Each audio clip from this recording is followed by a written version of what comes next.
Baspa supremo Mayawati ji ने बहुत बड़ा फैसला ले लिया है। ये फैसला ऐसा है कि पूरे देश में लगातार इसकी चर्चा की जा रही है। जी हां, आप सही सुन रहे हैं। साथ ही साथ ओवैसी ने पूरी ताकत झोंक दी है।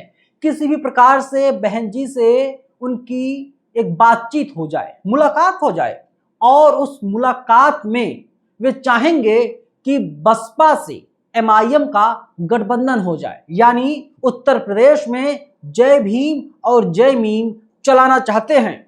बहुजन समाज पार्टी की सुप्रीमो मायावती जी ने कुछ दिनों पहले ऐलान किया था कि उनकी पार्टी यानी बहुजन समाज पार्टी किसी भी राजनीतिक दल से कोई गठबंधन नहीं करेगी। पीछे क्या कुछ चल रहा है आगे मैं आपको विस्तार से बताऊंगा। नमस्कार, मैं नवीन कुमार नंदन। देखिए, बहुजन समाज पार्टी को लेकर के बड़ी खबरें निकल के सामने आ रही है कि बहुजन समाज पार्टी ने दो नेताओं को पार्टी से बाहर का रास्ता दिखा दिया है। उनमें सबसे बड़ा नाम पीएन गर्ग का है, जो गाजियाबाद से विधानसभा का उपचुनाव भी लड़ चुके हैं। पार्टी का कहना है कि कई बार बताया गया कि आप पार्टी विरोधी गतिविधियां मत कीजिए, लेकिन पीएन गर्ग के व्यवहार में कोई सुधार नहीं आया और इसी की वजह से उनको बाहर का रास्ता दिखा दिया गया।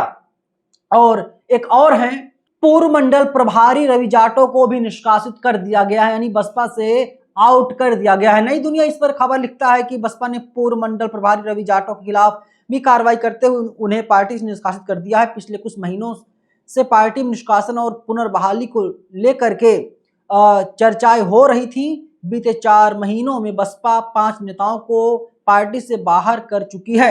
हालांकि पार्टी नेतृत्व बूथ स्तर पर संगठन को मजबूत करने का दावा कर रहा है, लेकिन जमीनी स्तर पर कार्यकर्ताओं में अपेक्षित सक्रियता और उत्साह दिखाई नहीं दे रहा है। नई दुनिया का एक कहना है, लेकिन ऐसा नहीं है।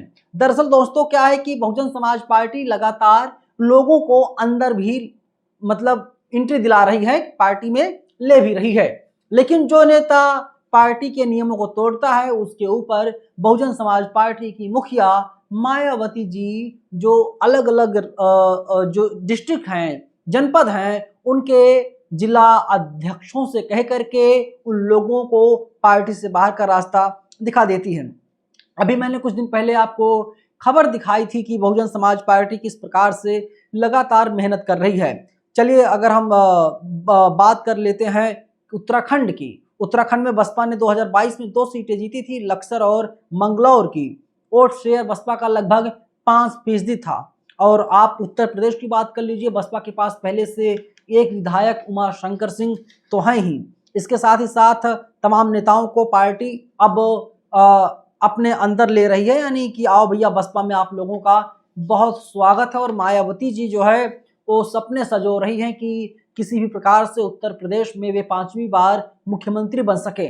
और एक ग्राफिक्स आपके सामने है, जो बसपा के ही बड़े नेता हैं और ये जो हैं कि प्रभारी भी हैं विधानसभा के।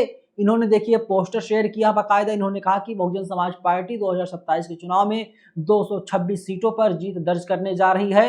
वहीं समाजवादी पार्टी को 50 और भाजपा को 100, यानी भाजपा जो है शतक लगा सकती है, ये इनका अपना डेटा है। लेकिन बहुजन समाज पार्टी 225 सीटों के साथ अपने दम पर सरकार बनाती हुई साफ तौर पर दिखाई दे रही है।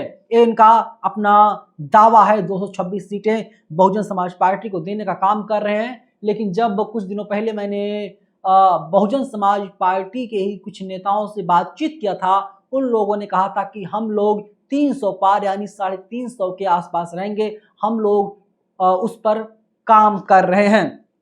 और अब जो सबसे इंपॉर्टेंट खबर दोस्तों यही है कि आज तक के हवाले से मैं आपको बता रहा हूं, आज तक जो है वो साफ तौर पर लिखता है उत्तर प्रदेश में जो है ओवैसी चाहते हैं कि बहुजन समाज पार्टी के नेतृत्व में हम लोग सरकार बनाए। देखिए आज तक हेडलाइन क्या है, जय भीम जय मीम की पहली यूपी चुनाव के लिए दलित मुस्लिम गठजोड़ की जुगत। यूपी में ओवैसी दलित मुस्लिम गठजोड़ के साथ चुनाव लड़ने की तैयारी कर रहे हैं। समाजवादी पार्टी पीडीएफ फार्मूले के साथ तो कांग्रेस का ओबीसी पर ज्यादा जोर है। मायावती ने गठबंधन से इनकार कर दिया है, लेकिन इसके बावजूद ओवैसी की उम्मीद नहीं टूटी है। इसका मतलब यही है कि अगर गठबंधन हो जाता है तो ये कहा जाएगा कि बहुजन समाज पार्टी की मुखिया सुप्रीमो मायावती जी ने इस देश में तीसरे मोर्चे का ऐलान कर दिया है। तीसरा मोर्चा बहन जी ने बना दिया है, क्योंकि दो मोर्चे पहले से हैं, एक एनडीए है, एक इंडिया है। और अगर बहुजन समाज पार्टी की मुखिया मायावती जी गठबंधन करती हैं तो ये माना जाएगा कि देश में तीसरा मोर्चा विकल्प के तौर पर खड़ा हो गया है। इंडिया क्या कुछ कर रहा है आप सब लोग देख रहे हैं, लेकिन वहीं एनडीए क्या कर रहा है, वो लगातार सरकार पर सरकार बनाए जा रहा है। दिल्ली में कई बार मीटिंग भी हो गई इन तमाम नेताओं की, इसके बावजूद भी ये लोग सरकार में नहीं आ पा रहे हैं। ममता बनर्जी की बात कर लीजिए, ममता बनर्जी अपने नेताओं को नहीं संभाल पा रही हैं। हर रोज खबर आती है इनका कोई सांसद भाग गया, इनका कोई सांसद इनके पार्टी से लीक होकर के चला गया। कल ये खबर सामने आई दोस्तों की सयानी घोष जो थी, जिन्हें राष्ट्रीय अध्यक्ष बनाया गया था यूथ विंग का, उन्हें उस पद से हटा दिया गया। और खबर है कि भाजपा के नेताओं के संपर्क में हैं और कहीं ना कहीं एनडीए को समर्थन देती हुई दिखाई दे रही हैं। चुनाव हारने के बावजूद ममता बनर्जी ने उनको लोकसभा का प्रत्याशी बनाया था और लोकसभा का चुनाव जीत करके टीएमसी के सिंबल पर लोकसभा गई हुई थी, लेकिन उन्होंने भी गद्दारी कर दी, धोखा दे दिया। उनका गाना भी बड़ा वायरल है, क्या हुआ तेरा वादा वो कसमें वो इरादा, इस टाइप का जो गाना उन्होंने गाया था वो गाना भी लगातार सोशल मीडिया पर वायरल हो रहा है। लेकिन बड़ा सवाल यही बना हुआ है, क्या मायावती जी अब कम बैक करने जा रही हैं? क्या उनका कम बैक प्लान तैयार हो गया है? क्योंकि मायावती जी जानती हैं कि जो स्लीपर सेल के लोग हैं उन लोगों को पहचान करके पार्टी से बाहर का रास्ता दिखाया जाए, वही लोग दीमक की तरह बसपा को कमजोर और खोखला करने का काम कर रहे हैं। और इसीलिए इन लोगों को बाहर का रास्ता दिखाया जाएगा, तभी बहुजन समाज पार्टी का कुछ बेहतर हो पाएगा। लेकिन जो बहुजन समाज पार्टी के एक्टिव नेता हैं, लोग हैं, वे लोग बोल रहे हैं कि हम लोग इस बार सरकार बनाने जा रहे हैं। वहीं दूसरी तरफ चंद्रशेखर आज़ाद भी लगातार मेहनत कर रहे हैं। उनके लोगों का दावा है कि इस बार उत्तर प्रदेश के मुख्यमंत्री चंद्रशेखर आज़ाद उर्फ रावण ही बनने जा रहे हैं। लेकिन वहीं उनकी पूर्व प्रेमिका जिनका नाम रोहिणी घाबरी है, वे कहती हैं कि मैं चंद्रशेखर आज़ाद को बर्बाद कर दूंगी क्योंकि उसने धोखा दिया है। कई गंभीर आरोप चंद्रशेखर आज़ाद के ऊपर लगातार रोहिणी घाबरी लगाती हुई आ रही हैं।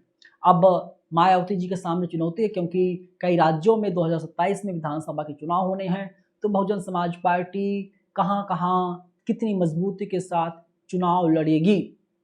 और अगर मायावती जी सिर्फ उत्तर प्रदेश में रहती हैं तो राजनीतिक विश्लेषकों की माने तो इस बार बहुजन समाज पार्टी का हाथ ही चल सकता है। और ये माना जा रहा है कि प्रधानमंत्री की गद्दी के लिए ये सेमीफाइनल है।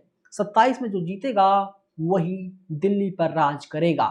कहते हैं ना कि दिल्ली का रास्ता उत्तर प्रदेश से होकर के जाता है। गाजियाबाद की बात कर लीजिए, अब नोएडा की बात कर लीजिए, आप मेरठ की बात कर लीजिए, ये दिल्ली एनसीआर में लगता है और ये उत्तर प्रदेश में ही आता है। प्रधानमंत्री कार्यालय से थोड़ी दूरी पर है और लगभग 550 या 550 किलोमीटर जहां मायावती जी बैठती हैं लखनऊ में, और जो नरेंद्र मोदी जहां बैठते हैं लगभग यही अंतर है, 550 किलोमीटर का अंतर है। और मायावती जी के लिए यहाँ पर आना कोई बड़ी बात नहीं है, लेकिन उसके लिए बसपा का अब दावा है कि हम लोग मेहनत कर रहे हैं। और कांशीराम साहब कहते थे कि हमको राष्ट्रपति उपराष्ट्रपति नहीं बनना है, हमको प्रधानमंत्री बनना है या प्रधानमंत्री हमको बनाना है। मुख्यमंत्री का सपना देखा था और मायावती जी को एक नहीं बल्कि 4 बार मुख्यमंत्री कांशीराम साहब ने ही बनाने का काम किया था। क्या लगता है आपको, क्या होगा उत्तर प्रदेश में? कमेंट बॉक्स में आप लोग अपनी राय जरूर बताइएगा। धन्यवाद।